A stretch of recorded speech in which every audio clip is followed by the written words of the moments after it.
Amigas y amigos, hoy es 3 de mayo, bienvenidas y bienvenidos a este espacio de noticias. Comenzamos con nuestra propuesta informativa. Gracias como siempre por preferir a la televisión pública.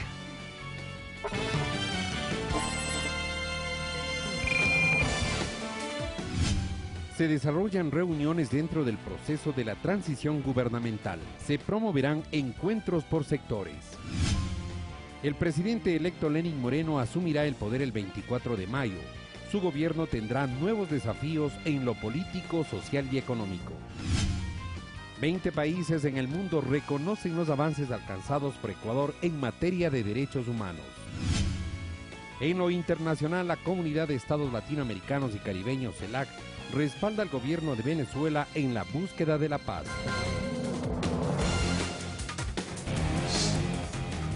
Comenzamos. El pasado 28 de abril se desarrolló la primera reunión como parte del proceso de la transición gubernamental. En adelante se estima promover los encuentros por sectores.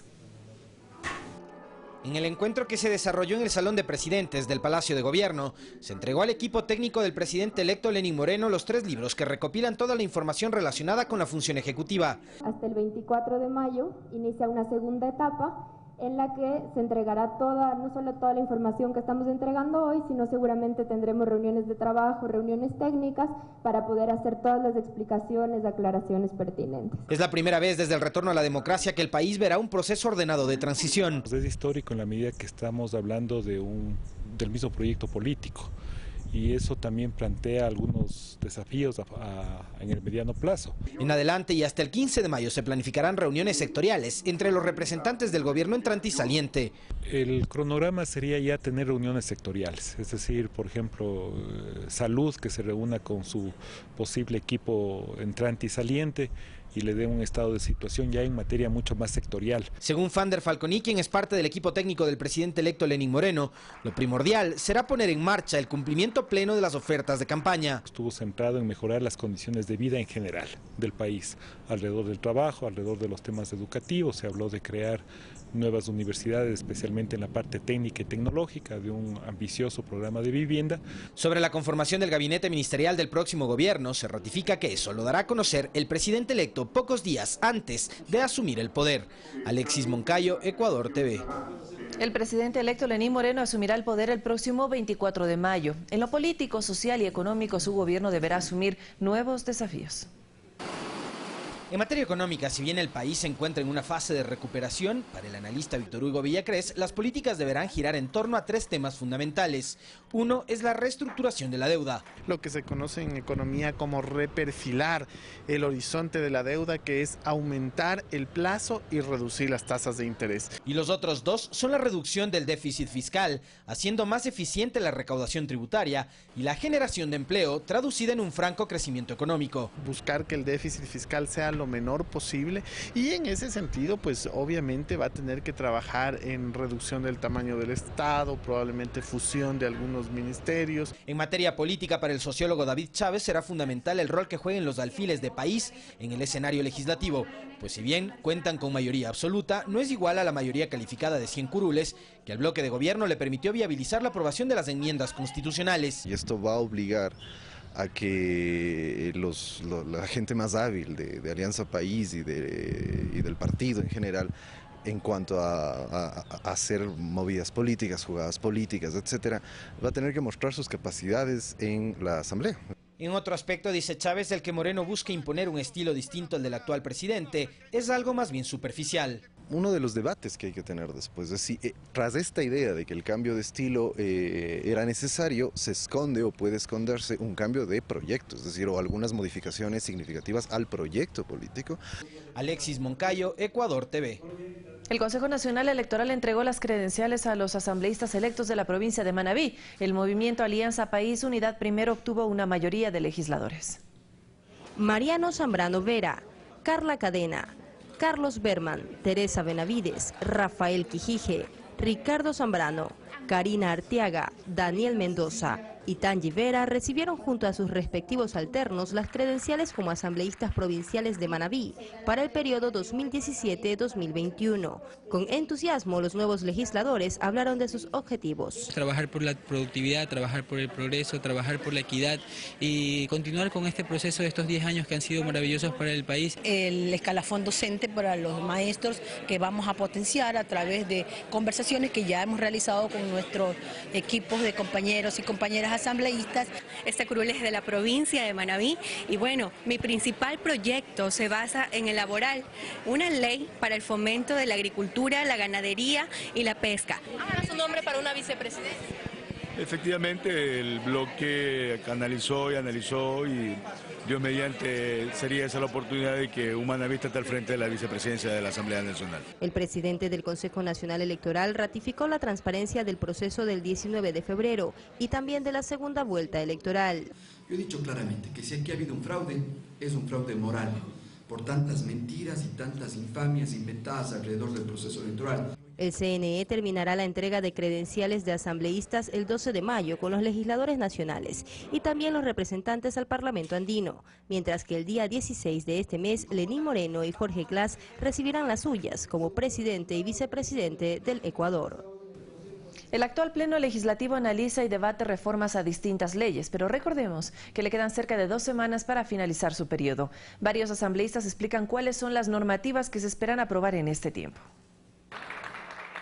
Asambleístas azuayos afirman que el 95% de la propuesta legislativa presentada en época electoral de 2013 se cumplió, que se aportó con leyes para salir de la crisis económica, leyes para la reconstrucción de Manabí, leyes para la creación de universidades, leyes para la justicia tributaria y otras más, y a pocos días de cumplir el actual periodo se debate, por ejemplo, en las reformas a la Ley Orgánica de Servicio Público. Estamos ya por votar, falta en verdad poquito. Mientras la Comisión de Justicia está por llevar a segundo debate la ley en torno a los paraísos fiscales. Que la Comisión de Justicia y Estructura del Estado lo va a proponer al Pleno para su segundo debate. Como ustedes recuerdan, es una prohibición para que los que asumimos un cargo público, una dignidad pública, pues tengamos que inmediatamente, luego del año de haber sido elegidos, pues traer, repatriar lo que serían capitales que se puedan tener en estos paraísos fiscales. Además, se espera aprobar en primer debate, en estas 2 semanas, el Código Orgánico de la Economía Social, del Conocimiento y la Creatividad. Es por primera vez un compendio sistemático de todo lo que tiene que ver con propiedad intelectual, con financiamiento y fomento a la ciencia, la tecnología y la innovación. Y un tema especial que se espera resolver en esta asamblea es aquel enmarcado al juzgamiento de la violencia contra las mujeres y que está ligado al Código Orgánico Integral Penal. Esperemos, ojalá los tiempos, tenemos apenas menos de 5 plenos son los que restan, pero ojalá este pueda ser uno de los temas del orden del día. César Tacuri Vintimilla, Ecuador TV. El jueves 4 de mayo a las 10 horas se realizará la audiencia de formulación de cargos en el caso de la encuestadora Sedatos, persona jurídica acusada por el delito de falsificación y uso de documento falso. Fue el pasado 22 de marzo cuando la vicepresidenta de la Asamblea, Rosana Alvarado, presentó la denuncia en la Fiscalía en contra del Centro de Estudios y Datos Sedatos, Compañía Limitada. Según la legisladora, dicha encuestadora habría cometido un delito contra la fe pública manipulando encuestas durante el proceso electoral.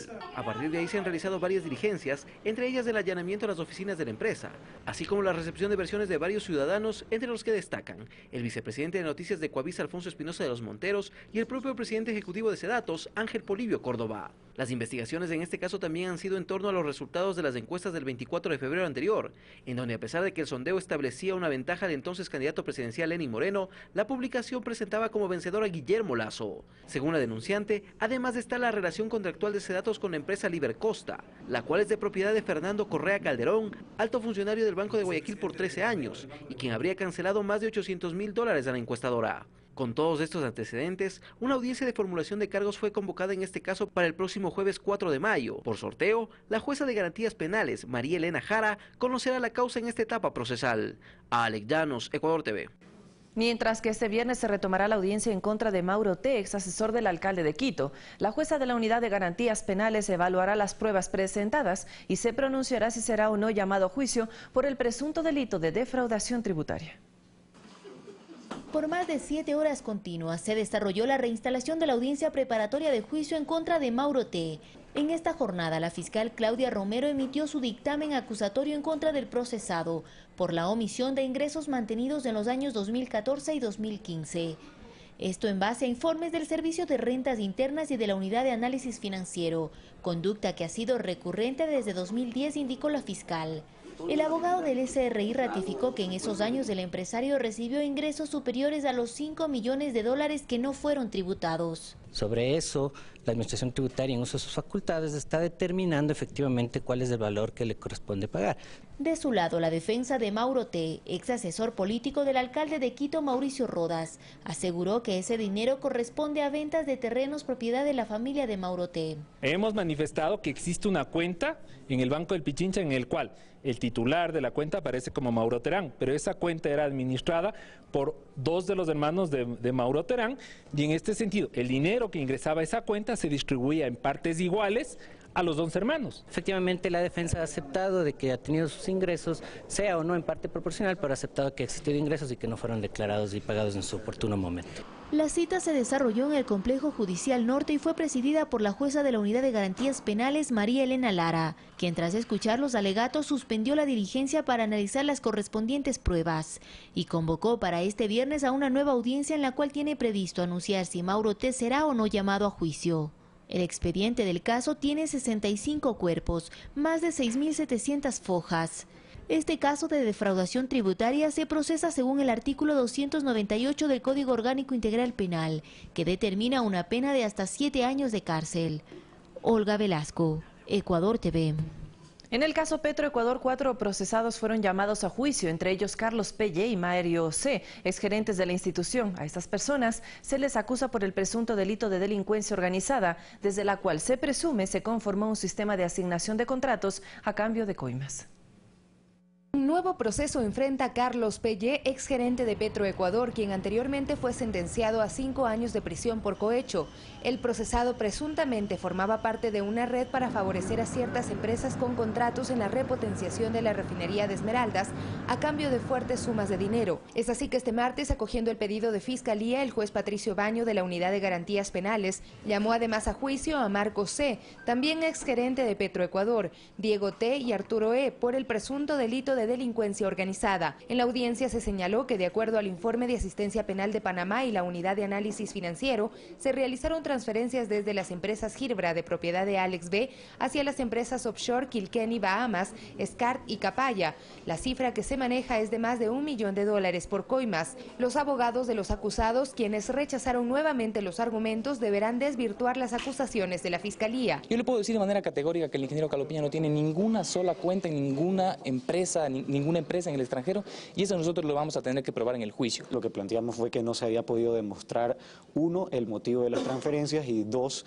los vínculos entre algún contrato y dichas transferencias. En la audiencia se ratificaron las medidas cautelares que pesan sobre 2 de los acusados, Mario C. y Diego T., mientras que contra Carlos Pelle y Arturo E., quienes están prófugos de la justicia, el juicio queda suspenso hasta que sean detenidos o se presenten voluntariamente. Es una decisión netamente personal del señor, el ingeniero Pareja. Nosotros como abogados no podemos tampoco, bajo qué garantías, decirle que regrese en ese sentido, porque nosotros estamos básicamente defendiéndolo en los diferentes ámbitos y procesos penales que él tiene abiertos. En esta misma acusación, Alex B. decidió someterse al procedimiento abreviado y tras la aceptación de los hechos fue sentenciado a 40 meses de prisión y a pagar una multa de 12 salarios básicos unificados, y se pidió una reparación al Estado por más de $1.200.000. Por el caso Petroecuador se mantienen 47 causas penales abiertas, una ya con sentencia por cohecho en contra de 16 personas. 39 causas están en investigación previa, 3 en instrucción fiscal, y se llamó a juicio en 2 casos de enriquecimiento ilícito, uno por lavado de activos y delincuencia organizada. Sofía Montoya, Ecuador TV. Alex Bravo, exgerente de Petroecuador, mantiene varios juicios en su contra. 2 de ellos ya tuvieron sentencia. Para el jurista Gonzalo Silva, la acumulación de penas se puede aplicar en este caso de acuerdo al nuevo Código Orgánico Integral Penal. El 16 de mayo de 2016, Alex Bravo, exgerente de Petroecuador, fue detenido para investigaciones por el presunto delito de tráfico de influencias. Bravo, quien continúa con prisión preventiva y mantiene la prohibición de enajenar bienes, así como el bloqueo en sus cuentas bancarias, ya fue sentenciado en 2 de los 4 juicios que se siguen en su contra. Entre los delitos del que se lo acusa está el de peculado, cohecho, delincuencia organizada y enriquecimiento ilícito. Este último se sigue tras el informe presentado por la Contraloría, en el cual se pidió la reformulación de cargos, pues antes se lo investigaba por tráfico de influencias. Para el jurista Gonzalo Silva, de acuerdo al artículo 55 del Código Orgánico Integral Penal, ya existe una acumulación de penas privativas de libertad con un máximo de 40 años. Cada uno de los delitos debe sustanciarse e imponerse una pena y llegar, después de que todos estos hayan concluido, a una sola acumulación de penas. Por los cargos de cohecho y delincuencia organizada, Alex Bravo ya fue sentenciado.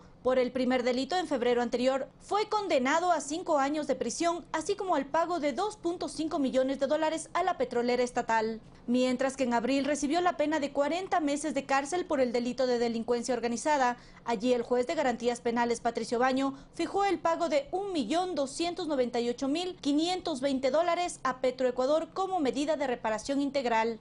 Con estas penas, Alex Bravo tendría una sentencia acumulativa de 8 años, 4 meses, sin contar los 2 juicios que aún se siguen en su contra.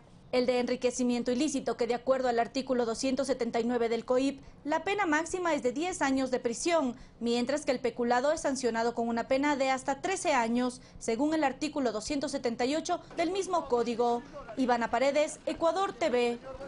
La Fiscalía General del Estado aclaró que por un error involuntario se relacionó la detención del exministro de Electricidad, Alexei Mosquera, con el pago de un supuesto soborno por la empresa Odebrecht.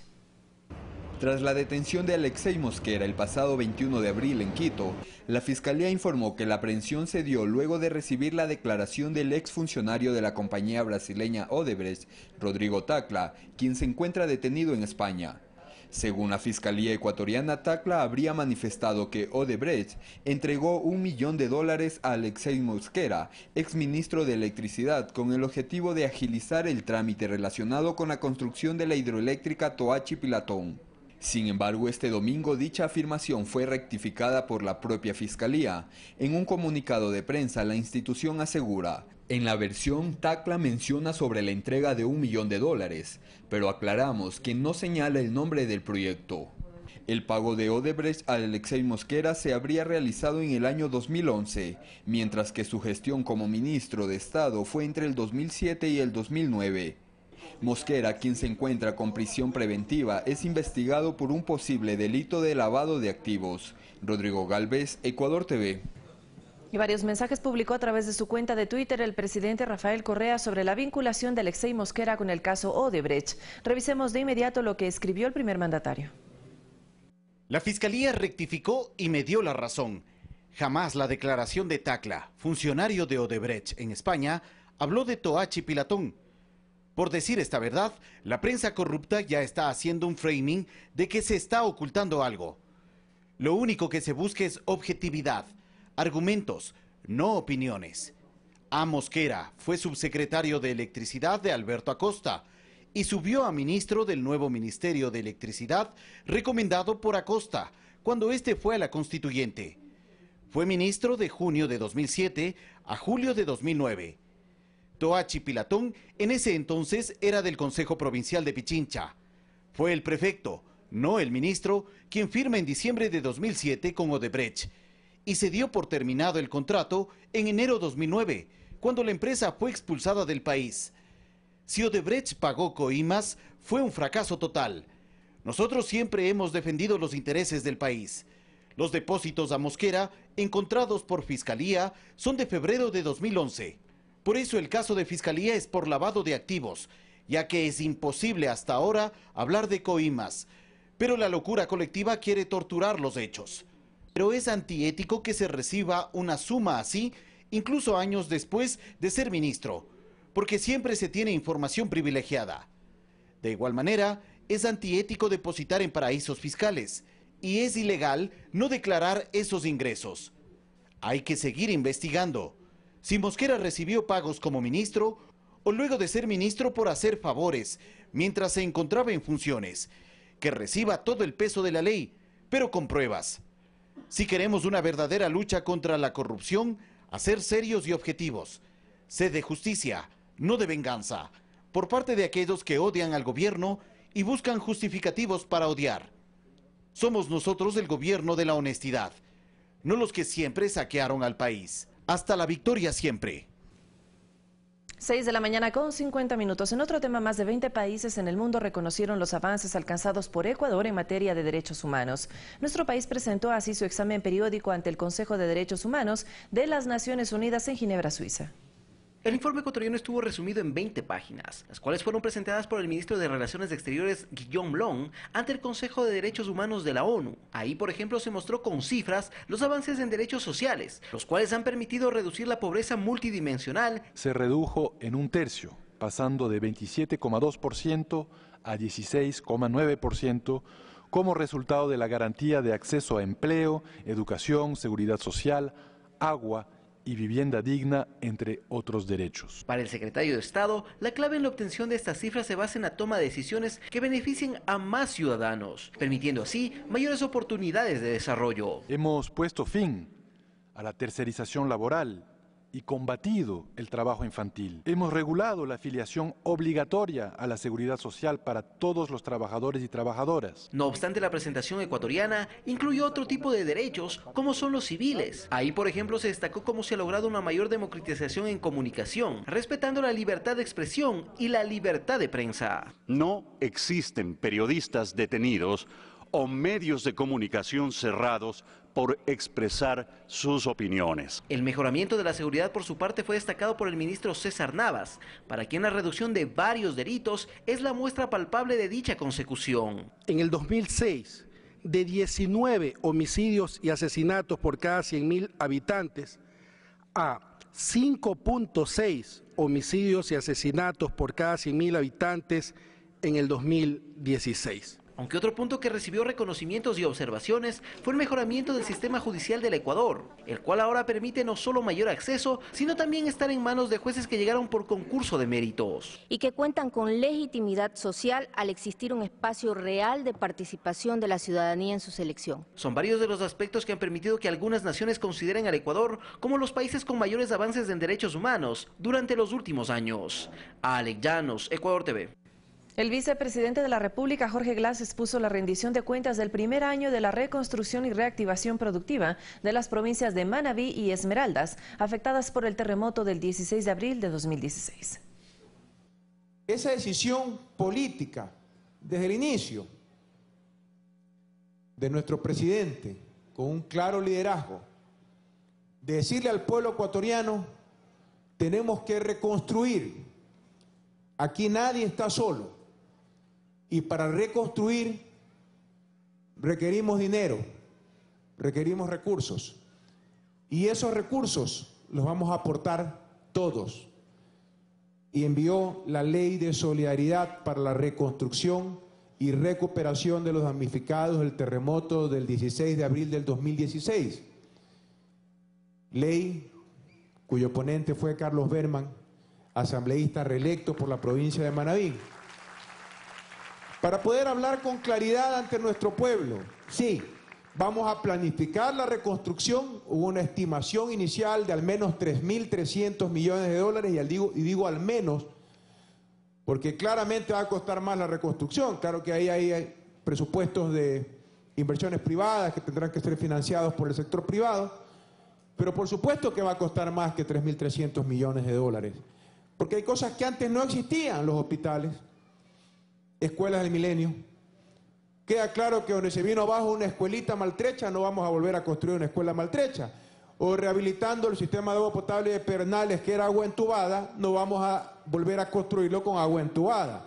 Ahora Pedernales tendrá un sistema de agua potable. Jama tendrá un sistema de agua potable. Y con agua potable y con tremendo hospital que vamos a hacer en Pedernales, estoy seguro que llegará el gran turismo a Pedernales, que se levanta entre los escombros. Representantes de la Confederación de Pueblos Indígenas y Campesinos del Ecuador destacaron el trabajo del Ministerio de Agricultura en Costa de Marfil por mantener el precio del cacao que estaba a la baja, considerando que más de 100.000 familias tienen como único sustento su producción. Que el Ecuador, con estos últimos años de incentivación económica, aportación al sector agropecuario, ha subido su producción de 87.562 toneladas a 260.000 toneladas. ¿No? Entonces también tenemos que ver que Ecuador también tiene un excedente. ¿Y eso qué nos dice? Que han mejorado nuestras calidades y por eso nos pone uno de los países como ejemplo de innovación. Y con el objetivo de incentivar la competencia, fomentar el comercio inclusivo y buscar la eficiencia en los mercados, la Superintendencia de Control del Poder de Mercado invita a las rondas de negocios a desarrollarse en la Universidad Politécnica Estatal del Carchi en la ciudad de Tulcán. El encuentro será este miércoles 3 de mayo a las 10 de la mañana.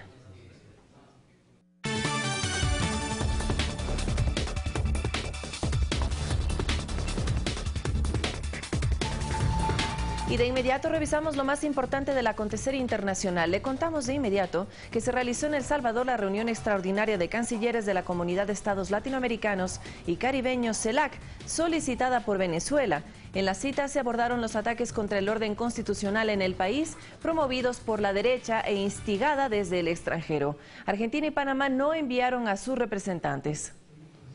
Y en consonancia con la solidaridad que profesamos desde la CELAC, sumemos esfuerzos para que Venezuela pueda encontrar muy pronto la paz y estabilidad. Esperamos que la solución a la situación de Venezuela se encuentre en el marco de su Constitución. Y el presidente de Venezuela, Nicolás Maduro, convocó a una Asamblea Nacional Constituyente. Conozcamos de qué manera operaría esta iniciativa del Ejecutivo venezolano. La Constitución venezolana vigente faculta en su artículo 348 al presidente de la República a convocar de ser necesario una asamblea constituyente a través de un Consejo de Ministros. Esto desde luego no significa que se pretenda disolver las demás funciones del Estado, las cuales podrán coexistir, en caso de la Asamblea Nacional a manera de congresillo, mientras dure el cese de sus funciones. Aquí se aplica el artículo 347 de la misma Constitución que dice: el pueblo de Venezuela es el depositario del poder constituyente originario. En ejercicio de dicho poder, puede convocar una Asamblea Nacional Constituyente con el objeto de transformar el Estado, crear un nuevo ordenamiento jurídico y redactar una nueva Constitución, lo que podría allanar el camino para un verdadero diálogo en medio de la coyuntura política que atraviesa esta nación. Para analistas políticos venezolanos, esta es una jugada maestra del gobierno, que la oposición finalmente se siente a dialogar con las reglas que impone el Estado de Derecho. La asamblea estará integrada por 500 constituyentes, todos elegidos por el voto popular. Es decir, que si la oposición tiene los votos, podría tener mayoría.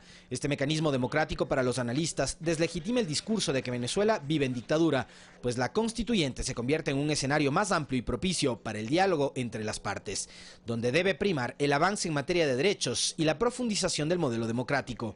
Alexis Moncayo, Ecuador TV. $500.000 aportó la constructora brasileña Odebrecht para la campaña presidencial de Mauricio Macri en el 2015. Así lo revelan una serie de documentos publicados por el diario La Nación.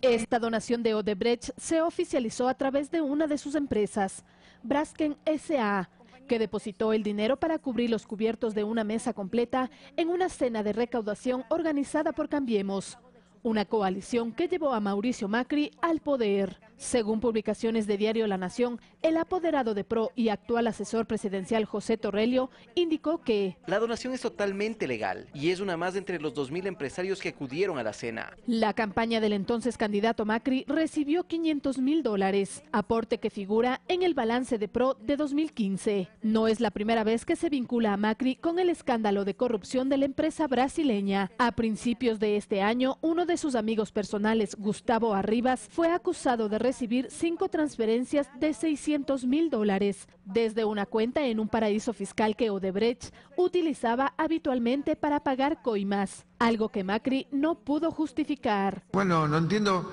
cómo se relaciona Arribas con Odebrecht, o sea, ese link todavía yo no lo entendí. Y mucho menos cómo se relaciona Arribas con Meireles y con el soterramiento del Sarmiento. Finalmente, un medio brasileño dio a conocer una serie de mensajes de correo electrónico que complican a Ángelo Calcaterra, primo del jefe de Estado, y lo acusan de oficiar como uno de sus testaferros. Los mails del año 2010 ponen al descubierto maniobras para el pago de sobornos en el marco de la obra del ferrocarril Sarmiento. Odebrecht se declaró culpable por haber cometido actos de corrupción a través de sobornos a varios países de la región, principalmente en Brasil, donde fue destapado por el caso Petrobras, que involucró a políticos y empresarios. Fernanda de la Bastida, Ecuador TV. Son las 7 en punto de la mañana, nosotros tenemos que hacer una pausa, pero al regresar más noticias de su interés en el ámbito nacional, internacional y por supuesto Noticias 7 también está en la comunidad. Ya volvemos con más, esta es su televisión pública.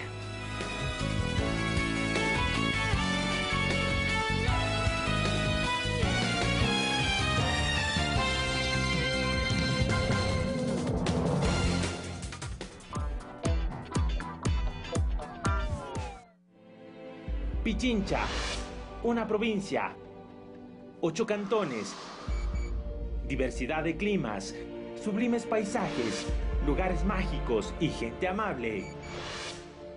Una provincia que te invita a experimentar nuevas emociones, a descubrir la grandeza de su cultura y el color de sus atardeceres.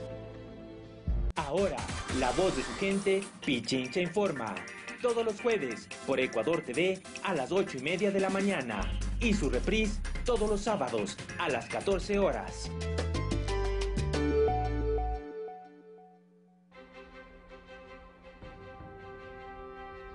Estoy parado a la mitad de un océano congelado.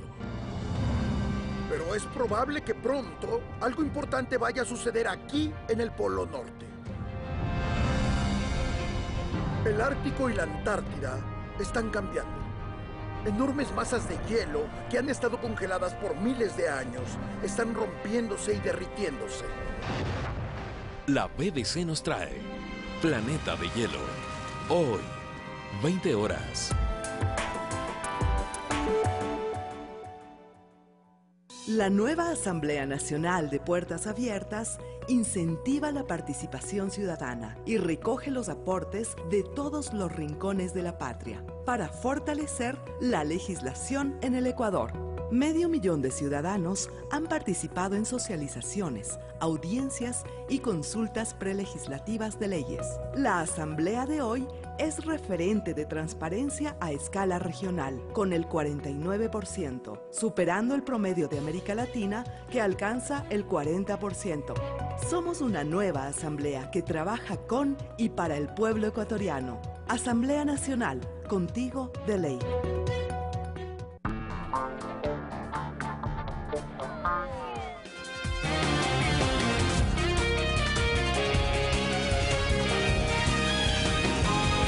Gracias por seguir en nuestra sintonía. Tenemos más noticias para compartir con todos ustedes. Le contamos a esta hora que el pasado 28 de abril se desarrolló la primera reunión como parte del proceso de la transición gubernamental. En adelante se estima promover los encuentros por sectores. En el encuentro que se desarrolló en el Salón de Presidentes del Palacio de Gobierno, se entregó al equipo técnico del presidente electo Lenín Moreno los 3 libros que recopilan toda la información relacionada con la función ejecutiva. Hasta el 24 de mayo inicia una segunda etapa en la que se entregará no solo toda la información que estamos entregando hoy, sino seguramente tendremos reuniones de trabajo, reuniones técnicas, para poder hacer todas las explicaciones, aclaraciones pertinentes. Es la primera vez desde el retorno a la democracia que el país verá un proceso ordenado de transición. Es histórico en la medida que estamos hablando del mismo proyecto político. Y eso también plantea algunos desafíos en el mediano plazo. En adelante y hasta el 15 de mayo se planificarán reuniones sectoriales entre los representantes del gobierno entrante y saliente. El cronograma sería ya tener reuniones sectoriales, es decir, por ejemplo, salud que se reúna con su posible equipo entrante y saliente y le dé un estado de situación ya en materia mucho más sectorial. Según Fander Falconi, quien es parte del equipo técnico del presidente electo Lenín Moreno, lo primordial será poner en marcha el cumplimiento pleno de las ofertas de campaña. Estuvo centrado en mejorar las condiciones de vida en general del país, alrededor del trabajo, alrededor de los temas educativos. Se habló de crear nuevas universidades, especialmente en la parte técnica y tecnológica, de un ambicioso programa de vivienda. Sobre la conformación del gabinete ministerial del próximo gobierno, se ratifica que eso lo dará a conocer el presidente electo pocos días antes de asumir el poder. Alexis Moncayo, Ecuador TV. El presidente electo Lenín Moreno asumirá el poder el próximo 24 de mayo. En lo político, social y económico, su gobierno deberá asumir nuevos desafíos. En materia económica, si bien el país se encuentra en una fase de recuperación, para el analista Víctor Hugo Villacrés, las políticas deberán girar en torno a 3 temas fundamentales.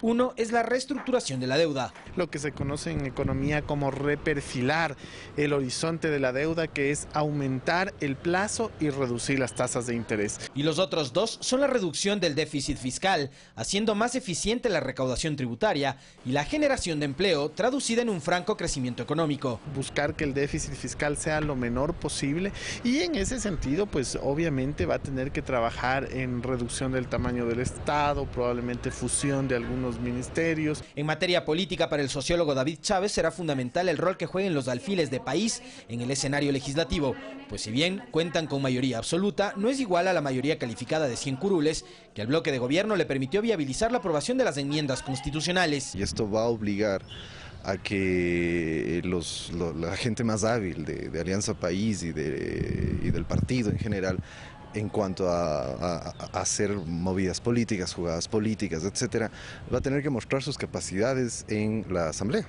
En otro aspecto, dice Chávez, el que Moreno busque imponer un estilo distinto al del actual presidente es algo más bien superficial. Uno de los debates que hay que tener después es si tras esta idea de que el cambio de estilo era necesario, se esconde o puede esconderse un cambio de proyecto, es decir, o algunas modificaciones significativas al proyecto político. Alexis Moncayo, Ecuador TV.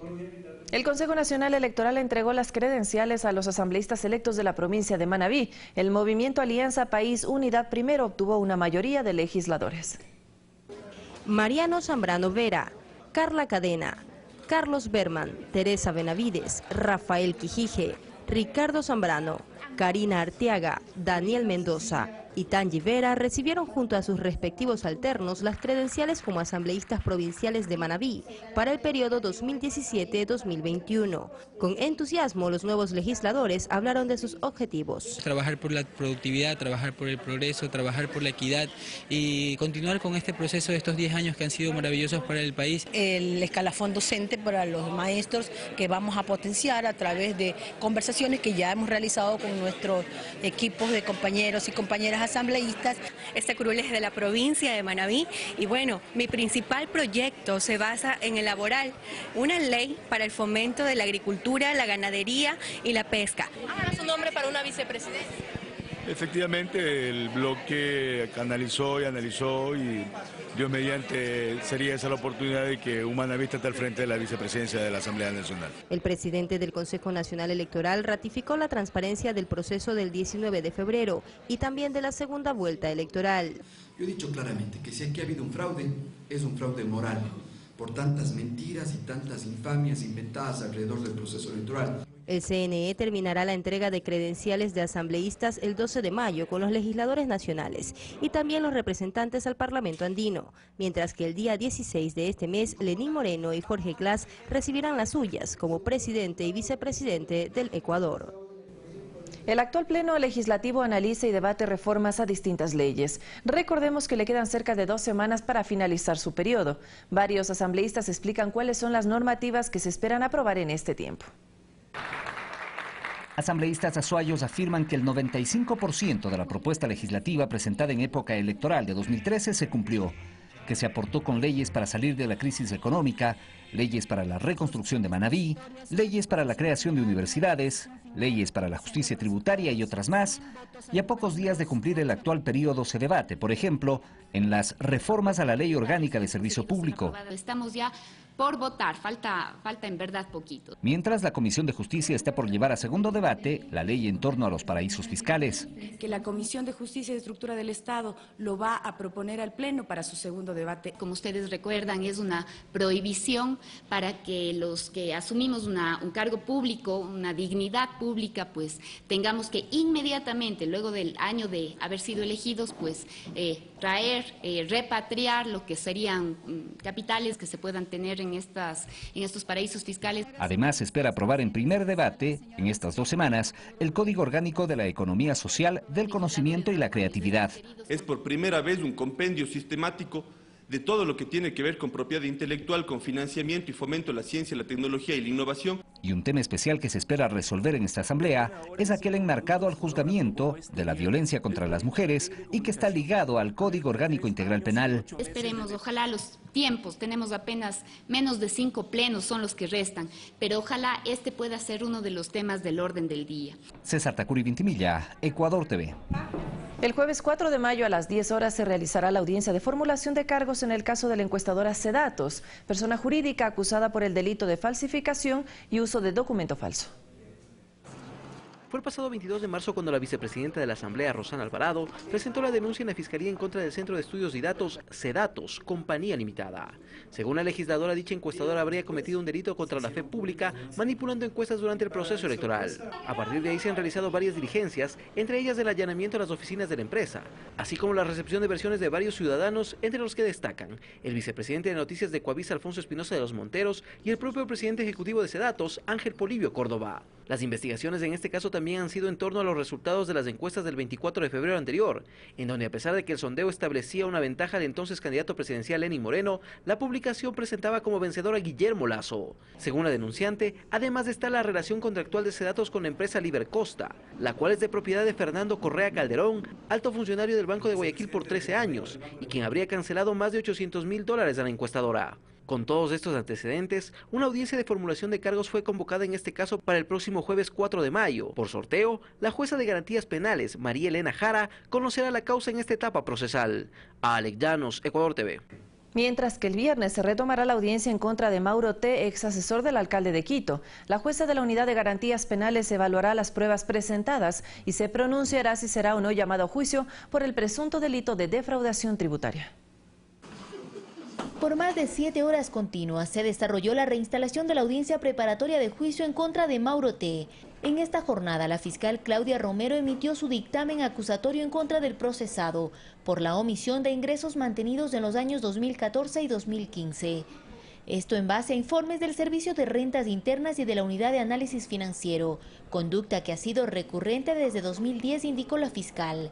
El abogado del SRI ratificó que en esos años el empresario recibió ingresos superiores a los $5 millones que no fueron tributados. Sobre eso, la Administración Tributaria, en uso de sus facultades, está determinando efectivamente cuál es el valor que le corresponde pagar. De su lado, la defensa de Mauro T., ex asesor político del alcalde de Quito, Mauricio Rodas, aseguró que ese dinero corresponde a ventas de terrenos propiedad de la familia de Mauro T. Hemos manifestado que existe una cuenta en el Banco del Pichincha en el cual el titular de la cuenta aparece como Mauro Terán, pero esa cuenta era administrada por 2 de los hermanos de Mauro Terán, y en este sentido el dinero que ingresaba a esa cuenta se distribuía en partes iguales a los 2 hermanos. Efectivamente, la defensa ha aceptado de que ha tenido sus ingresos, sea o no en parte proporcional, pero ha aceptado que ha existido ingresos y que no fueron declarados y pagados en su oportuno momento. La cita se desarrolló en el Complejo Judicial Norte y fue presidida por la jueza de la Unidad de Garantías Penales, María Elena Lara, quien tras escuchar los alegatos suspendió la diligencia para analizar las correspondientes pruebas y convocó para este viernes a una nueva audiencia en la cual tiene previsto anunciar si Mauro T. será o no llamado a juicio.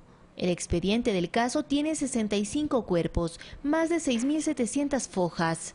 Este caso de defraudación tributaria se procesa según el artículo 298 del Código Orgánico Integral Penal, que determina una pena de hasta 7 años de cárcel. Olga Velasco, Ecuador TV. En el caso Petroecuador, 4 procesados fueron llamados a juicio, entre ellos Carlos Pelle y Mario C., exgerentes de la institución. A estas personas se les acusa por el presunto delito de delincuencia organizada, desde la cual se presume se conformó un sistema de asignación de contratos a cambio de coimas. Un nuevo proceso enfrenta a Carlos Pelle, exgerente de Petroecuador, quien anteriormente fue sentenciado a 5 años de prisión por cohecho. El procesado presuntamente formaba parte de una red para favorecer a ciertas empresas con contratos en la repotenciación de la refinería de Esmeraldas a cambio de fuertes sumas de dinero. Es así que este martes, acogiendo el pedido de Fiscalía, el juez Patricio Baño de la Unidad de Garantías Penales llamó además a juicio a Marco C., también exgerente de Petroecuador, Diego T. y Arturo E., por el presunto delito de delincuencia delincuencia organizada. En la audiencia se señaló que de acuerdo al informe de asistencia penal de Panamá y la unidad de análisis financiero, se realizaron transferencias desde las empresas Girbra de propiedad de Alex B hacia las empresas offshore Kilkenny Bahamas, SCART y Capaya. La cifra que se maneja es de más de $1 millón por coimas. Los abogados de los acusados, quienes rechazaron nuevamente los argumentos, deberán desvirtuar las acusaciones de la Fiscalía. Yo le puedo decir de manera categórica que el ingeniero Calopiña no tiene ninguna sola cuenta en ninguna empresa en el extranjero, y eso nosotros lo vamos a tener que probar en el juicio. Lo que planteamos fue que no se había podido demostrar, uno, el motivo de las transferencias, y dos, los vínculos entre algún contrato y dichas transferencias. En la audiencia se ratificaron las medidas cautelares que pesan sobre dos de los acusados, Mario C. y Diego T., mientras que contra Carlos Pellé y Arturo E., quienes están prófugos de la justicia, el juicio queda suspenso hasta que sean detenidos o se presenten voluntariamente. Es una decisión netamente personal del señor, el ingeniero Pareja. Nosotros como abogados no podemos tampoco, bajo qué garantías, decirle que regrese en ese sentido, porque nosotros estamos básicamente defendiéndolo en los diferentes ámbitos y procesos penales que él tiene abiertos. En esta misma acusación, Alex B. decidió someterse al procedimiento abreviado y tras la aceptación de los hechos fue sentenciado a 40 meses de prisión y a pagar una multa de 12 salarios básicos unificados, y se pidió una reparación al Estado por más de $1.200.000. Por el caso Petroecuador se mantienen 47 causas penales abiertas, una ya con sentencia por cohecho en contra de 16 personas. 39 causas están en investigación previa, 3 en instrucción fiscal, y se llamó a juicio en 2 casos de enriquecimiento ilícito, uno por lavado de activos y delincuencia organizada. Sofía Montoya, Ecuador TV. Alex Bravo, exgerente de Petroecuador, mantiene varios juicios en su contra, 2 de ellos ya con sentencia. Para el jurista Gonzalo Silva, la acumulación de penas se puede aplicar en este caso de acuerdo al nuevo Código Orgánico Integral Penal. El 16 de mayo de 2016, Alex Bravo, exgerente de Petroecuador, fue detenido para investigaciones por el presunto delito de tráfico de influencias. Bravo, quien continúa con prisión preventiva y mantiene la prohibición de enajenar bienes, así como el bloqueo en sus cuentas bancarias, ya fue sentenciado en 2 de los 4 juicios que se siguen en su contra. Entre los delitos del que se lo acusa está el de peculado, cohecho, delincuencia organizada y enriquecimiento ilícito. Este último se sigue tras el informe presentado por la Contraloría, en el cual se pidió la reformulación de cargos, pues antes se lo investigaba por tráfico de influencias. Para el jurista Gonzalo Silva, de acuerdo al artículo 55 del Código Orgánico Integral Penal, ya existe una acumulación de penas privativas de libertad con un máximo de 40 años. Cada uno de los delitos debe sustanciarse e imponerse una pena y llegar, después de que todos estos hayan concluido, a una sola acumulación de penas. Por los cargos de cohecho y delincuencia organizada, Alex Bravo ya fue sentenciado. Por el primer delito en febrero anterior, fue condenado a 5 años de prisión, así como al pago de $2.5 millones a la petrolera estatal. Mientras que en abril recibió la pena de 40 meses de cárcel por el delito de delincuencia organizada. Allí el juez de garantías penales, Patricio Baño, fijó el pago de $1.298.520 a Petroecuador como medida de reparación integral. Con estas penas, Alex Bravo tendría una sentencia acumulativa de 8 años, 4 meses, sin contar los 2 juicios que aún se siguen en su contra. El de enriquecimiento ilícito, que de acuerdo al artículo 279 del COIP, la pena máxima es de 10 años de prisión, mientras que el peculado es sancionado con una pena de hasta 13 años, según el artículo 278 del mismo código. Ivana Paredes, Ecuador TV. La Fiscalía General del Estado aclaró que por un error involuntario se relacionó la detención del exministro de Electricidad, Alexei Mosquera, con el pago de un supuesto soborno por la empresa Odebrecht. Tras la detención de Alexei Mosquera el pasado 21 de abril en Quito, la Fiscalía informó que la aprehensión se dio luego de recibir la declaración del exfuncionario de la compañía brasileña Odebrecht, Rodrigo Tacla, quien se encuentra detenido en España. Según la Fiscalía ecuatoriana, Tacla habría manifestado que Odebrecht entregó $1 millón a Alexei Mosquera, exministro de Electricidad, con el objetivo de agilizar el trámite relacionado con la construcción de la hidroeléctrica Toachi-Pilatón. Sin embargo, este domingo dicha afirmación fue rectificada por la propia Fiscalía. En un comunicado de prensa, la institución asegura: en la versión, Tacla menciona sobre la entrega de $1 millón, pero aclaramos que no señala el nombre del proyecto. El pago de Odebrecht a Alexei Mosquera se habría realizado en el año 2011, mientras que su gestión como ministro de Estado fue entre el 2007 y el 2009. Mosquera, quien se encuentra con prisión preventiva, es investigado por un posible delito de lavado de activos. Rodrigo Galvez, Ecuador TV. Varios mensajes publicó a través de su cuenta de Twitter el presidente Rafael Correa sobre la vinculación de Alexei Mosquera con el caso Odebrecht. Revisemos de inmediato lo que escribió el primer mandatario. La Fiscalía rectificó y me dio la razón. Jamás la declaración de Tacla, funcionario de Odebrecht en España, habló de Toachi Pilatón. Por decir esta verdad, la prensa corrupta ya está haciendo un framing de que se está ocultando algo. Lo único que se busca es objetividad, argumentos, no opiniones. A. Mosquera fue subsecretario de Electricidad de Alberto Acosta y subió a ministro del nuevo Ministerio de Electricidad recomendado por Acosta cuando este fue a la Constituyente. Fue ministro de junio de 2007 a julio de 2009. Toachi Pilatón en ese entonces era del Consejo Provincial de Pichincha. Fue el prefecto, no el ministro, quien firma en diciembre de 2007 con Odebrecht y se dio por terminado el contrato en enero de 2009, cuando la empresa fue expulsada del país.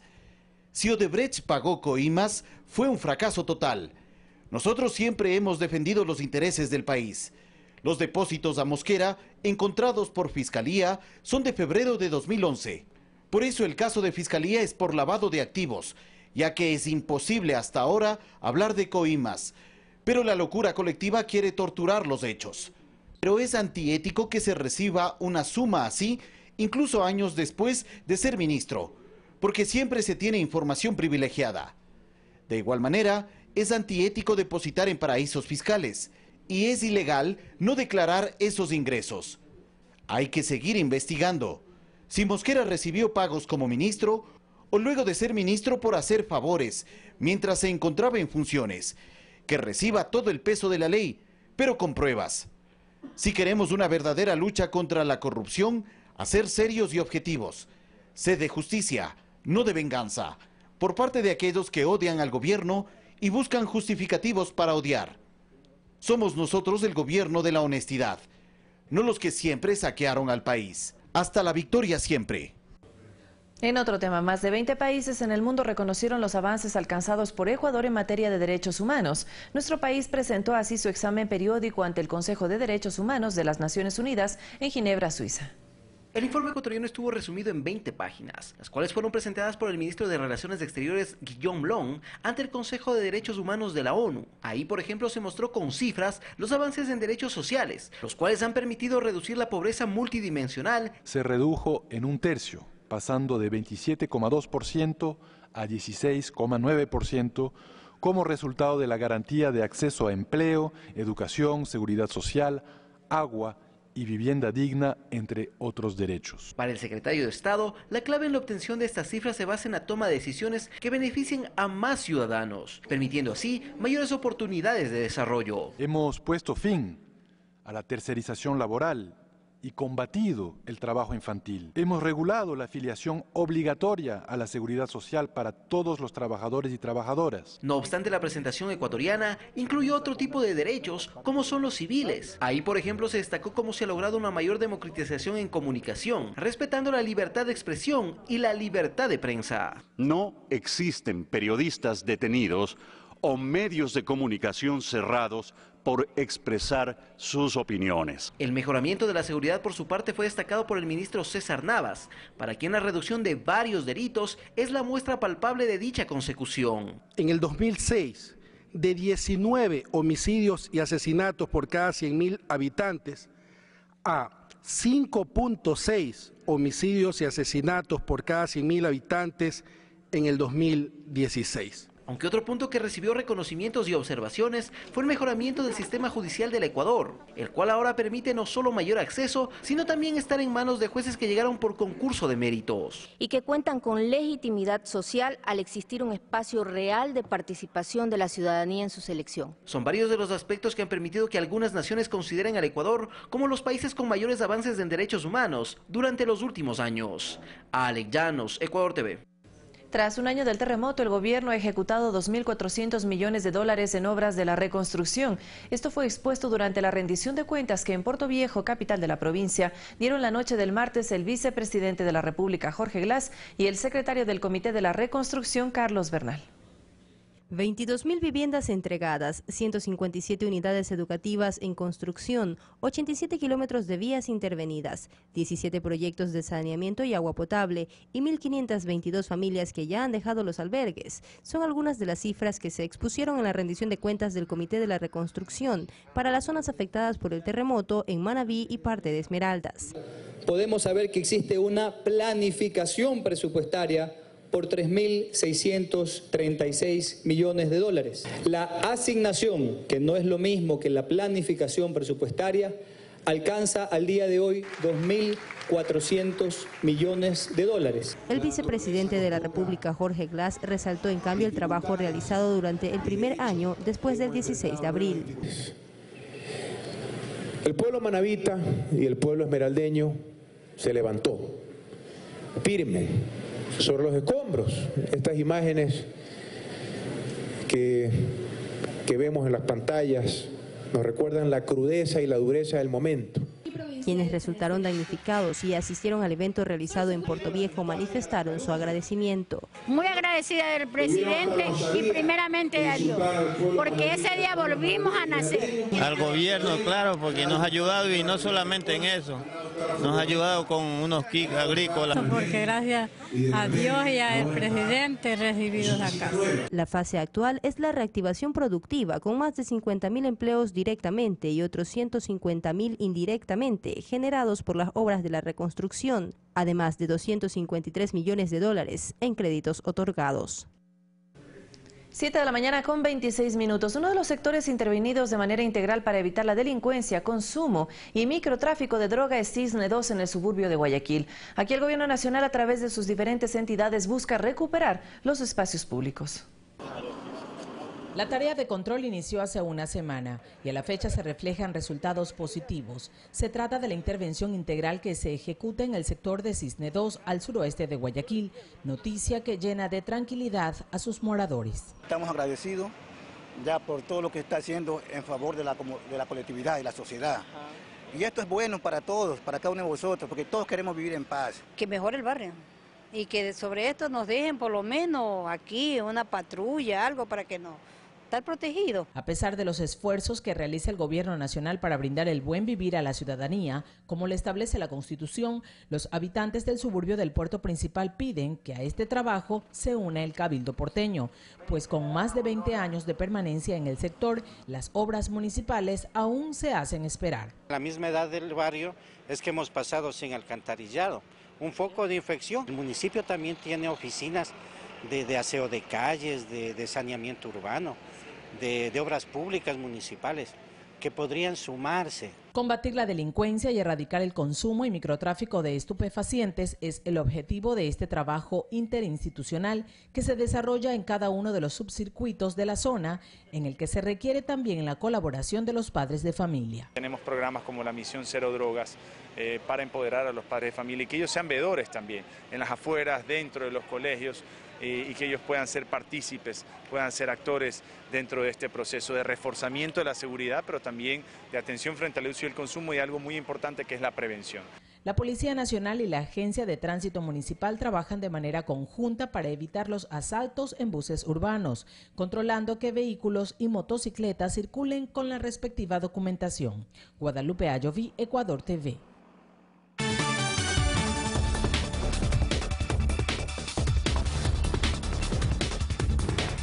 Póngale atención a las noticias del mundo. Le contamos a esta hora que se realizó en El Salvador la reunión extraordinaria de cancilleres de la Comunidad de Estados Latinoamericanos y Caribeños, CELAC, solicitada por Venezuela. En la cita se abordaron los ataques contra el orden constitucional en el país promovidos por la derecha e instigada desde el extranjero. Argentina y Panamá no enviaron a sus representantes. Y en consonancia con la solidaridad que profesamos desde la CELAC, sumemos esfuerzos para que Venezuela pueda encontrar muy pronto la paz y estabilidad. Esperamos que la solución a la situación de Venezuela se encuentre en el marco de su Constitución. El presidente de Venezuela, Nicolás Maduro, convocó a una Asamblea Nacional Constituyente. Conozcamos de qué manera operaría esta iniciativa del Ejecutivo venezolano. La Constitución venezolana vigente faculta en su artículo 348 al presidente de la República a convocar de ser necesario una asamblea constituyente a través de un Consejo de Ministros. Esto desde luego no significa que se pretenda disolver las demás funciones del Estado, las cuales podrán coexistir, en caso de la Asamblea Nacional a manera de congresillo, mientras dure el cese de sus funciones. Aquí se aplica el artículo 347 de la misma Constitución que dice: el pueblo de Venezuela es el depositario del poder constituyente originario. En ejercicio de dicho poder, puede convocar una Asamblea Nacional Constituyente con el objeto de transformar el Estado, crear un nuevo ordenamiento jurídico y redactar una nueva Constitución, lo que podría allanar el camino para un verdadero diálogo en medio de la coyuntura política que atraviesa esta nación. Para analistas políticos venezolanos, esta es una jugada maestra del gobierno, que la oposición finalmente se siente a dialogar con las reglas que impone el Estado de Derecho. La Asamblea estará integrada por 500 constituyentes, todos elegidos por el voto popular. Es decir, que si la oposición tiene los votos, podría tener mayoría. Este mecanismo democrático, para los analistas, deslegitima el discurso de que Venezuela vive en dictadura, pues la constituyente se convierte en un escenario más amplio y propicio para el diálogo entre las partes, donde debe primar el avance en materia de derechos y la profundización del modelo democrático. Alexis Moncayo, Ecuador TV. $500.000 aportó la constructora brasileña Odebrecht para la campaña presidencial de Mauricio Macri en el 2015. Así lo revelan una serie de documentos publicados por el diario La Nación.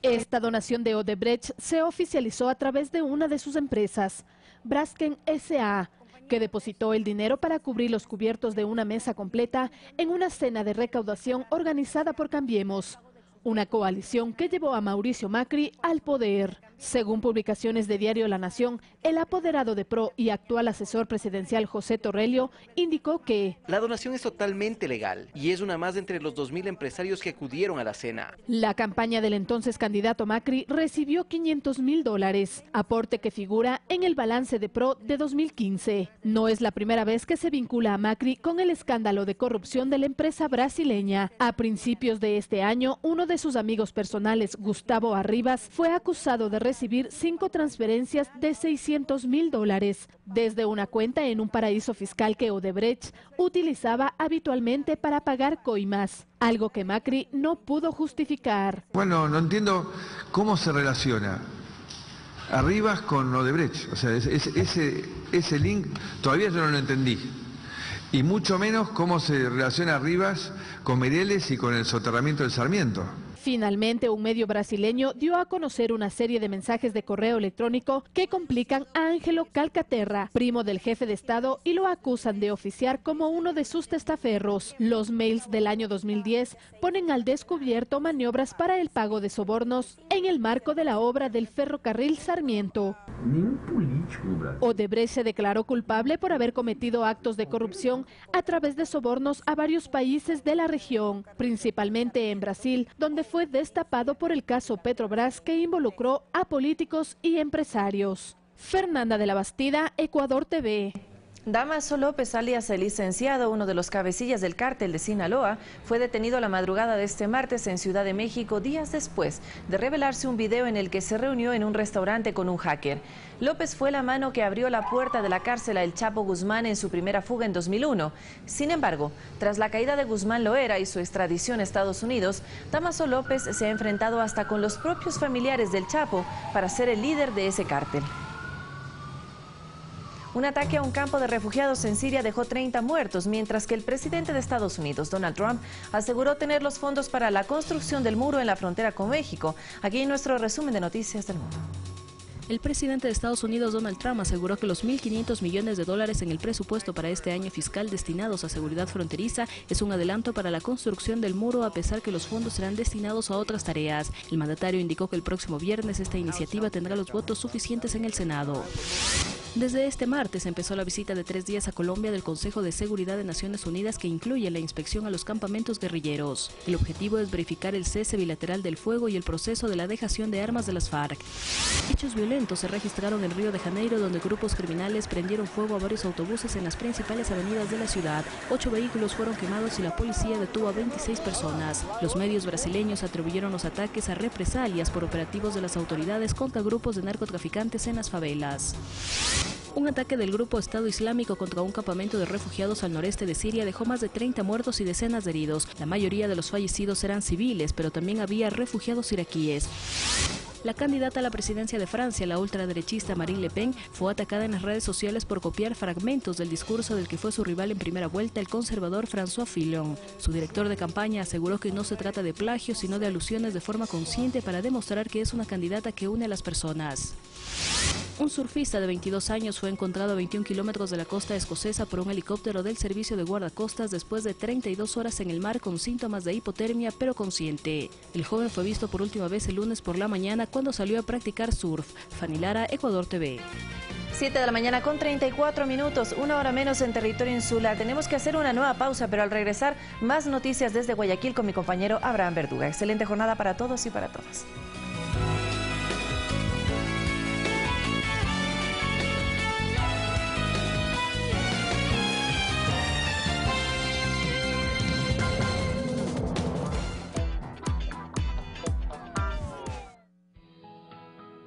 A pesar de la gran difusión y muchísimas campañas, el embarazo adolescente sigue siendo, Vanessa, un gran problema en el Ecuador. Así es, Arturo, y frente a eso nos preguntamos, ¿a qué edad debemos hablar con nuestros hijos sobre sexualidad, sobre prevención de estos embarazos no planificados? Un programa que usted no se puede perder. Por supuesto, aquí en Al Mediodía. Por Ecuador TV a las 12 en punto.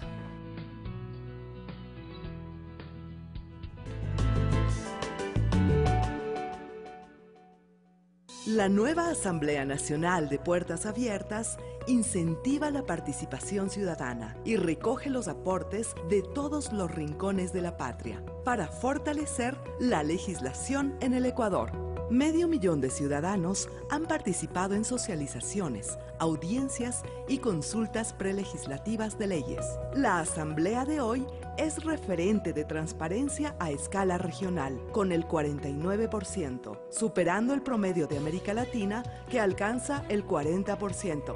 Somos una nueva asamblea que trabaja con y para el pueblo ecuatoriano. Asamblea Nacional, contigo de ley.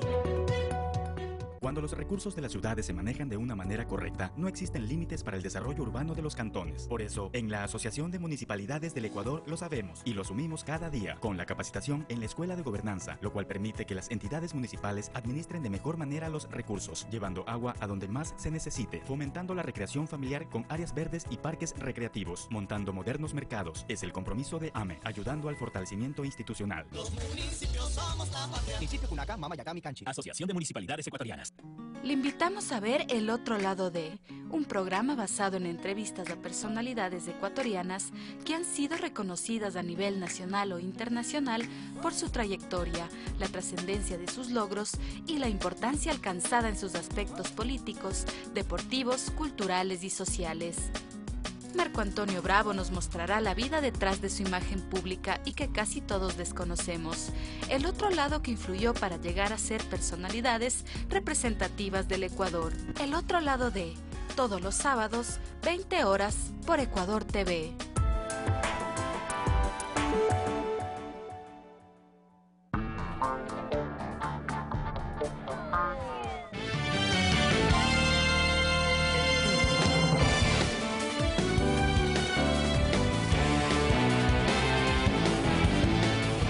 ¿Qué tal? Siempre es un gusto saludarlos. Seguimos informando aquí en el servicio informativo de la televisión pública. El pasado 28 de abril se desarrolló la primera reunión como parte del proceso de la transición gubernamental. En adelante se estima promover los encuentros por sectores. En el encuentro que se desarrolló en el Salón de Presidentes del Palacio de Gobierno, se entregó al equipo técnico del presidente electo Lenín Moreno los 3 libros que recopilan toda la información relacionada con la función ejecutiva. Hasta el 24 de mayo inicia una segunda etapa en la que se entregará no solo toda la información que estamos entregando hoy, sino seguramente tendremos reuniones de trabajo, reuniones técnicas, para poder hacer todas las explicaciones, aclaraciones pertinentes. Es la primera vez desde el retorno a la democracia que el país verá un proceso ordenado de transición. Es histórico en la medida que estamos hablando del mismo proyecto político. Y eso también plantea algunos desafíos en el mediano plazo. En adelante y hasta el 15 de mayo se planificarán reuniones sectoriales entre los representantes del gobierno entrante y saliente. El cronograma sería ya tener reuniones sectoriales, es decir, por ejemplo, salud que se reúna con su posible equipo entrante y saliente, y le dé un estado de situación ya en materia mucho más sectorial. Según Fander Falconi, quien es parte del equipo técnico del presidente electo Lenín Moreno, lo primordial será poner en marcha el cumplimiento pleno de las ofertas de campaña. Estuvo centrado en mejorar las condiciones de vida en general del país, alrededor del trabajo, alrededor de los temas educativos. Se habló de crear nuevas universidades, especialmente en la parte técnica y tecnológica, de un ambicioso programa de vivienda. Sobre la conformación del gabinete ministerial del próximo gobierno, se ratifica que eso lo dará a conocer el presidente electo pocos días antes de asumir el poder. Alexis Moncayo, Ecuador TV. El presidente electo Lenín Moreno asumirá el poder el próximo 24 de mayo. En lo político, social y económico, su gobierno deberá asumir nuevos desafíos. En materia económica, si bien el país se encuentra en una fase de recuperación, para el analista Víctor Hugo Villacrés, las políticas deberán girar en torno a 3 temas fundamentales. Uno es la reestructuración de la deuda. Lo que se conoce en economía como reperfilar el horizonte de la deuda, que es aumentar el plazo y reducir las tasas de interés. Y los otros 2 son la reducción del déficit fiscal, haciendo más eficiente la recaudación tributaria y la generación de empleo, traducida en un franco crecimiento económico. Buscar que el déficit fiscal sea lo menor posible, y en ese sentido pues obviamente va a tener que trabajar en reducción del tamaño del Estado, probablemente fusión de algunos ministerios. En materia política, para el sociólogo David Chávez será fundamental el rol que jueguen los alfiles de país en el escenario legislativo, pues si bien cuentan con mayoría absoluta, no es igual a la mayoría calificada de 100 curules que al bloque de gobierno le permitió viabilizar la aprobación de las enmiendas constitucionales. Y esto va a obligar a que la gente más hábil de Alianza País y del partido en general, en cuanto a hacer movidas políticas, jugadas políticas, etcétera, va a tener que mostrar sus capacidades en la Asamblea. En otro aspecto, dice Chávez, el que Moreno busque imponer un estilo distinto al del actual presidente es algo más bien superficial. Uno de los debates que hay que tener después es si tras esta idea de que el cambio de estilo era necesario, se esconde o puede esconderse un cambio de proyecto, es decir, o algunas modificaciones significativas al proyecto político. Alexis Moncayo, Ecuador TV. El Consejo Nacional Electoral entregó las credenciales a los asambleístas electos de la provincia de Manabí. El movimiento Alianza País, Unidad Primero, obtuvo una mayoría de legisladores. Mariano Zambrano Vera, Carla Cadena, Carlos Berman, Teresa Benavides, Rafael Quijije, Ricardo Zambrano, Karina Arteaga, Daniel Mendoza y Tangi Vera recibieron junto a sus respectivos alternos las credenciales como asambleístas provinciales de Manabí para el periodo 2017-2021. Con entusiasmo, los nuevos legisladores hablaron de sus objetivos. Trabajar por la productividad, trabajar por el progreso, trabajar por la equidad y continuar con este proceso de estos 10 años que han sido maravillosos para el país. El escalafón docente para los maestros que vamos a potenciar a través de conversaciones que ya hemos realizado con nuestros equipos de compañeros y compañeras asambleístas. Esta curul es de la provincia de Manabí y bueno, mi principal proyecto se basa en elaborar una ley para el fomento de la agricultura, la ganadería y la pesca. Ahora su nombre para una vicepresidencia. Efectivamente, el bloque analizó y Dios mediante sería esa la oportunidad de que un manabista esté al frente de la vicepresidencia de la Asamblea Nacional. El presidente del Consejo Nacional Electoral ratificó la transparencia del proceso del 19 de febrero y también de la segunda vuelta electoral. Yo he dicho claramente que si aquí ha habido un fraude, es un fraude moral, por tantas mentiras y tantas infamias inventadas alrededor del proceso electoral. El CNE terminará la entrega de credenciales de asambleístas el 12 de mayo con los legisladores nacionales y también los representantes al Parlamento andino, mientras que el día 16 de este mes, Lenín Moreno y Jorge Glass recibirán las suyas como presidente y vicepresidente del Ecuador. El actual Pleno Legislativo analiza y debate reformas a distintas leyes. Recordemos que le queda cerca de 2 semanas para finalizar su periodo. Varios asambleístas explican cuáles son las normativas que se esperan aprobar en este tiempo. Asambleístas azuayos afirman que el 95% de la propuesta legislativa presentada en época electoral de 2013 se cumplió, que se aportó con leyes para salir de la crisis económica, leyes para la reconstrucción de Manabí, leyes para la creación de universidades, leyes para la justicia tributaria y otras más, y a pocos días de cumplir el actual periodo se debate, por ejemplo, en las reformas a la Ley Orgánica de Servicio Público. Estamos ya por votar, falta en verdad poquito. Mientras la Comisión de Justicia está por llevar a segundo debate la ley en torno a los paraísos fiscales. Que la Comisión de Justicia y Estructura del Estado lo va a proponer al Pleno para su segundo debate. Como ustedes recuerdan, es una prohibición para que los que asumimos un cargo público, una dignidad pública, pues tengamos que inmediatamente, luego del año de haber sido elegidos, pues repatriar lo que serían capitales que se puedan tener en estos paraísos fiscales. Además, se espera aprobar en primer debate, en estas 2 semanas, el Código Orgánico de la Economía Social, del Conocimiento y la Creatividad. Es por primera vez un compendio sistemático de todo lo que tiene que ver con propiedad intelectual, con financiamiento y fomento de la ciencia, la tecnología y la innovación. Y un tema especial que se espera resolver en esta asamblea es aquel enmarcado al juzgamiento de la violencia contra las mujeres y que está ligado al Código Orgánico Integral Penal. Esperemos, ojalá los tiempos, tenemos apenas menos de 5 plenos son los que restan, pero ojalá este pueda ser uno de los temas del orden del día. César Tacuri Vintimilla, Ecuador TV. Para el próximo jueves 4 de mayo hacia las 10 horas se realizará la audiencia de formulación de cargos en el caso de la encuestadora Sedatos, persona jurídica acusada por el delito de falsificación y uso de documentos falsos. Fue el pasado 22 de marzo cuando la vicepresidenta de la Asamblea, Rosana Alvarado, presentó la denuncia en la Fiscalía en contra del Centro de Estudios y Datos Sedatos, Compañía Limitada. Según la legisladora, dicha encuestadora habría cometido un delito contra la fe pública manipulando encuestas durante el proceso electoral.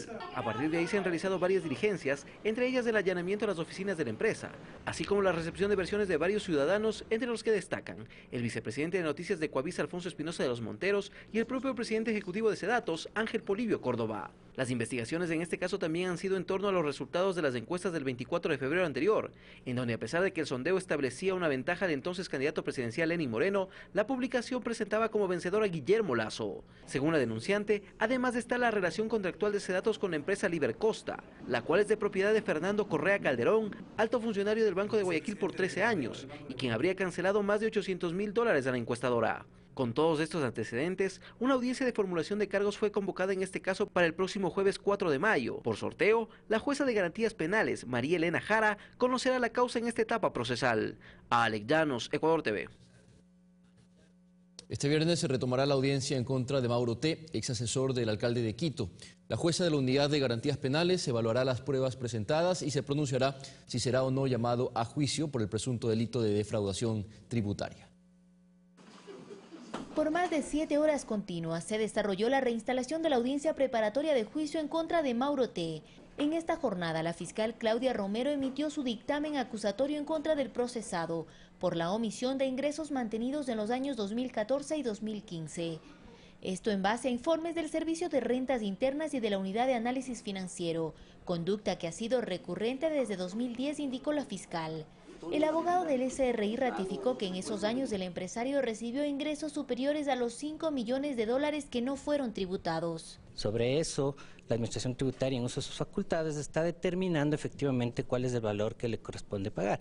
De su lado, la defensa de Mauro T., ex asesor político del alcalde de Quito, Mauricio Rodas, aseguró que ese dinero corresponde a ventas de terrenos propiedad de la familia de Mauro T. Hemos manifestado que existe una cuenta en el Banco del Pichincha en el cual el titular de la cuenta aparece como Mauro Terán, pero esa cuenta era administrada por 2 de los hermanos de Mauro Terán, y en este sentido, el dinero que ingresaba a esa cuenta se distribuía en partes iguales a los 2 hermanos. Efectivamente, la defensa ha aceptado de que ha tenido sus ingresos, sea o no en parte proporcional, pero ha aceptado que ha existido ingresos y que no fueron declarados y pagados en su oportuno momento.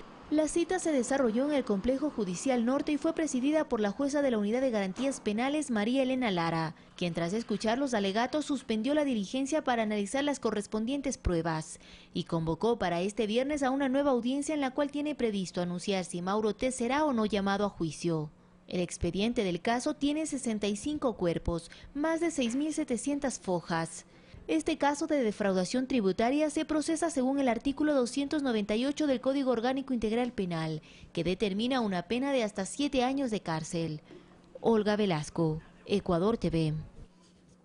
En el caso Petroecuador, 4 procesados fueron llamados a juicio, entre ellos Carlos Pelle y Mario C., exgerentes de la institución. A estas personas se les acusa por el presunto delito de delincuencia organizada, desde la cual se presume se conformó un sistema de asignación de contratos a cambio de coimas. Un nuevo proceso enfrenta a Carlos Pellé, exgerente de Petroecuador, quien anteriormente fue sentenciado a 5 años de prisión por cohecho. El procesado presuntamente formaba parte de una red para favorecer a ciertas empresas con contratos en la repotenciación de la refinería de Esmeraldas a cambio de fuertes sumas de dinero. Es así que este martes, acogiendo el pedido de Fiscalía, el juez Patricio Baño de la Unidad de Garantías Penales llamó además a juicio a Marco C., también exgerente de Petroecuador, Diego T. y Arturo E. por el presunto delito de delincuencia organizada. En la audiencia se señaló que de acuerdo al informe de asistencia penal de Panamá y la Unidad de Análisis Financiero, se realizaron transferencias desde las empresas Girbra de propiedad de Alex B. hacia las empresas offshore Kilkenny Bahamas, SCART y Capaya. La cifra que se maneja es de más de $1 millón por coimas. Los abogados de los acusados, quienes rechazaron nuevamente los argumentos, deberán desvirtuar las acusaciones de la Fiscalía. Yo le puedo decir de manera categórica que el ingeniero Calopiña no tiene ninguna sola cuenta en ninguna empresa en el extranjero, y eso nosotros lo vamos a tener que probar en el juicio. Lo que planteamos fue que no se había podido demostrar, 1, el motivo de las transferencias y 2, los vínculos entre algún contrato y dichas transferencias. En la audiencia se ratificaron las medidas cautelares que pesan sobre 2 de los acusados, Mario C. y Diego T., mientras que contra Carlos Pellé y Arturo E., quienes están prófugos de la justicia, el juicio queda suspenso hasta que sean detenidos o se presenten voluntariamente. Es una decisión netamente personal del señor el ingeniero Pareja. Nosotros como abogados no podemos tampoco, bajo qué garantías, decirle que regrese en ese sentido, porque nosotros estamos básicamente defendiéndolo en los diferentes ámbitos y procesos penales que él tiene abiertos. En esta misma acusación, Alex B. decidió someterse al procedimiento abreviado y tras la aceptación de los hechos fue sentenciado a 40 meses de prisión y a pagar una multa de 12 salarios básicos unificados, y se pidió una reparación al Estado por más de $1.200.000. Por el caso Petroecuador se mantienen 47 causas penales abiertas, una ya con sentencia por cohecho en contra de 16 personas. 39 causas están en investigación previa, 3 en instrucción fiscal, y se llamó a juicio en 2 casos de enriquecimiento ilícito, uno por lavado de activos y delincuencia organizada. Sofía Montoya, Ecuador TV. Vamos con otro tema. El vicepresidente de la República, Jorge Glass, expuso la rendición de cuentas del primer año de la reconstrucción y reactivación productiva de las provincias de Manabí y Esmeraldas afectadas por el terremoto del 16 de abril del año 2016. 22.000 viviendas entregadas, 157 unidades educativas en construcción, 87 kilómetros de vías intervenidas, 17 proyectos de saneamiento y agua potable y 1.522 familias que ya han dejado los albergues. Son algunas de las cifras que se expusieron en la rendición de cuentas del Comité de la Reconstrucción para las zonas afectadas por el terremoto en Manabí y parte de Esmeraldas.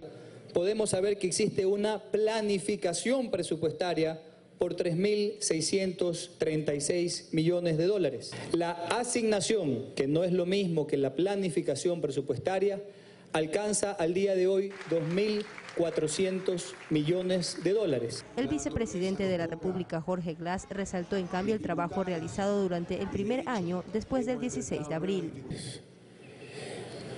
El pueblo manabita y el pueblo esmeraldeño se levantó firme sobre los escombros. Estas imágenes que vemos en las pantallas nos recuerdan la crudeza y la dureza del momento.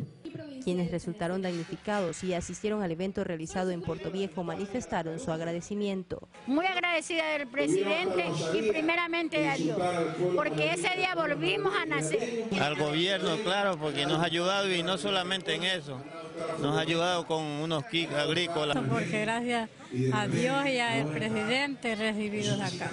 La fase actual es la reactivación productiva, con más de 50.000 empleos directamente y otros 150.000 indirectamente, generados por las obras de la reconstrucción, además de 253 millones de dólares en créditos otorgados. 7 de la mañana, 53 minutos, y dejamos por un momento las noticias para darle paso a la información deportiva. Ahora con nuestro compañero Fernando Estrada, quien nos hablará sobre las repercusiones de este triunfo importante de Barcelona Sporting Club frente al Club Botafogo de Brasil. Fernando, el pase es para ti.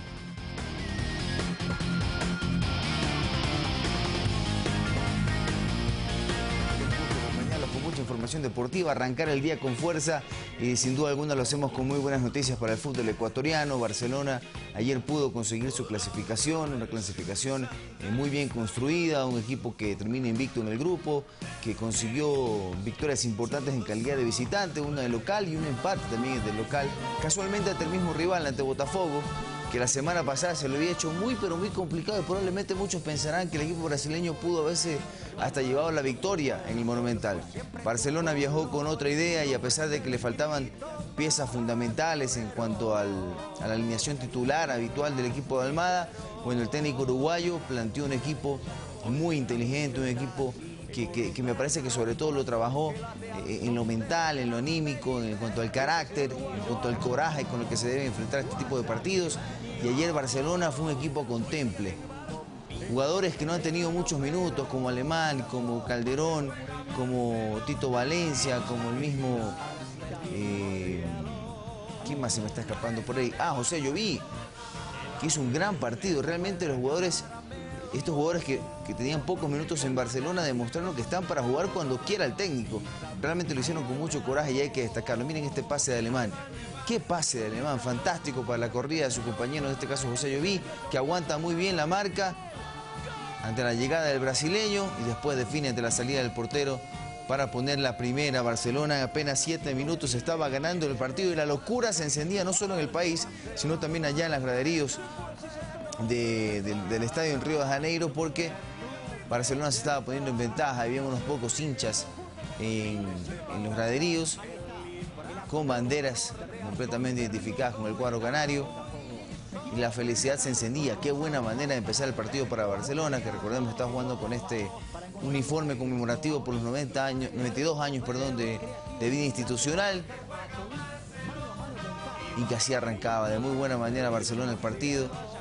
Y destaco a Barcelona, después de poder conseguir el primero, siguió con la misma actitud, con una actitud ganadora, yendo para adelante, manejándole la pelota al cuadro brasileño. Ojo, hay que tener carácter y hay que tener el juego para ir a tierras brasileñas y a los mismos brasileños quitarles la pelota y tú ser el protagonista con la misma. Y eso es lo que hizo Barcelona. Manejó la pelota gran parte del partido, realmente dando una cátedra de lo que es ir a jugar de visitante. Me parece que Barcelona hizo tan bien las cosas que de manera merecida se terminó llevando los 3 puntos y la clasificación a la siguiente etapa. El primer equipo clasificado incluso, el primer equipo clasificado a la siguiente etapa, los octavos de final de la Copa Libertadores es Barcelona. Ojo que hay tantos puntos altos que destacar. Miren esta salvada por parte de Tito Valencia cuando Guilherme enfrentaba mano a mano prácticamente a Máximo Banguera, que también tuvo una gran noche, por cierto. Podemos decir que Banguera está pasando su mejor momento en su carrera. Incluso les podría decir que mejor que la temporada 2012. Si sigue en este nivel, realmente puede terminar incluso la campaña mejor que en el 2012, donde Barcelona fue campeón y Banguera fue máxima figura. Acá llega la segunda del partido. Qué bien lo hizo Alves.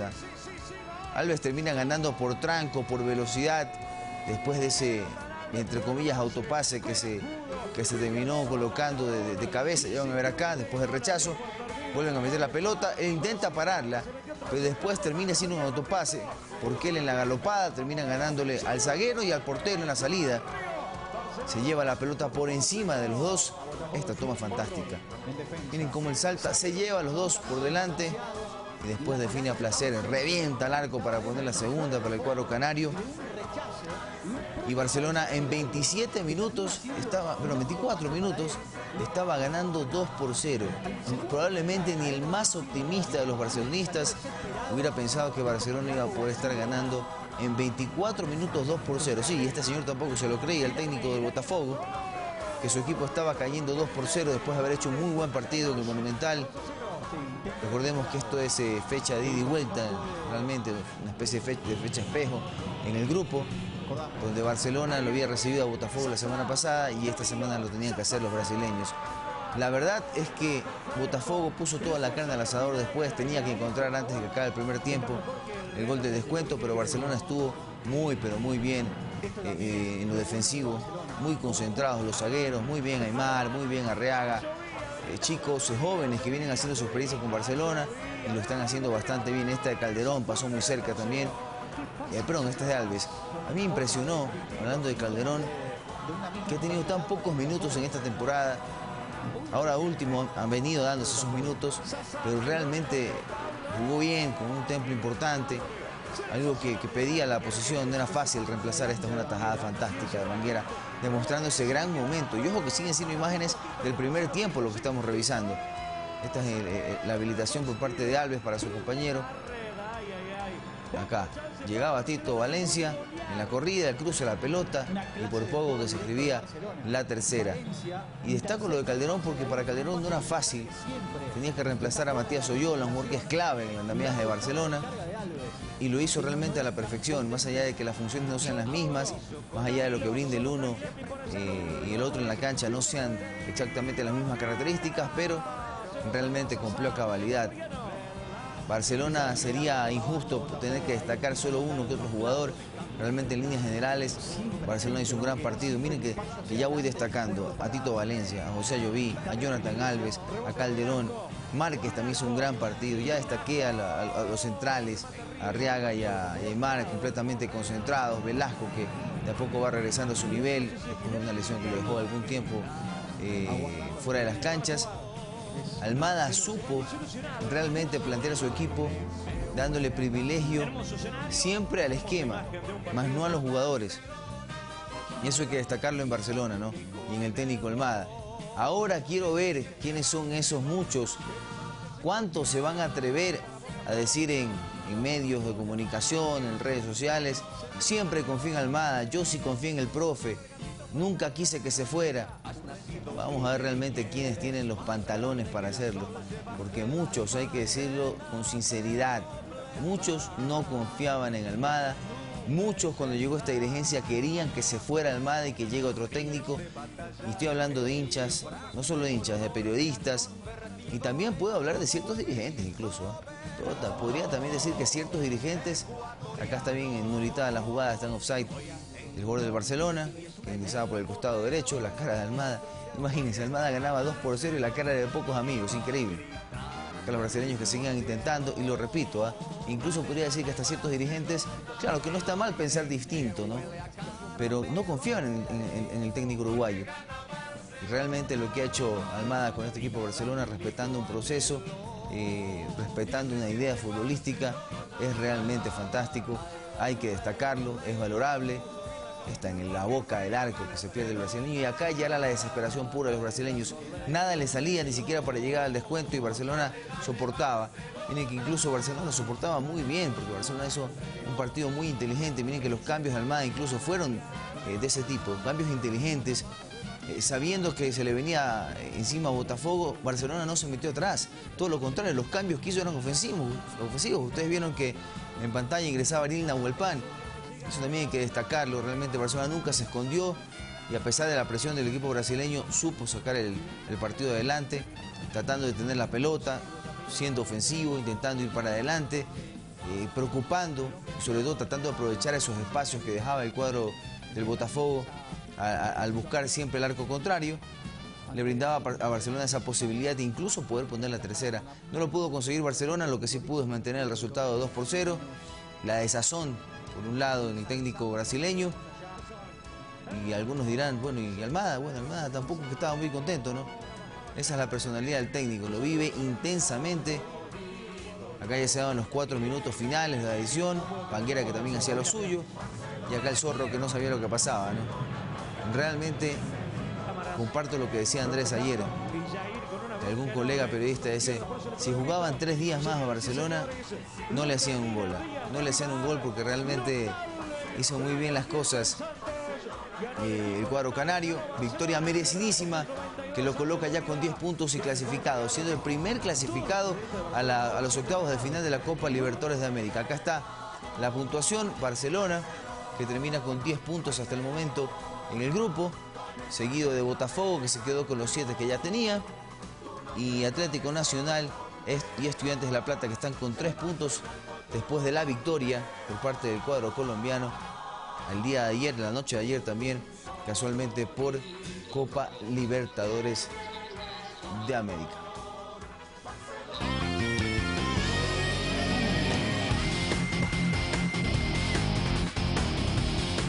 Y bien, así con ese resumen deportivo que nos alegra el día a quienes vestimos la camiseta de Barcelona, aunque no siempre físicamente.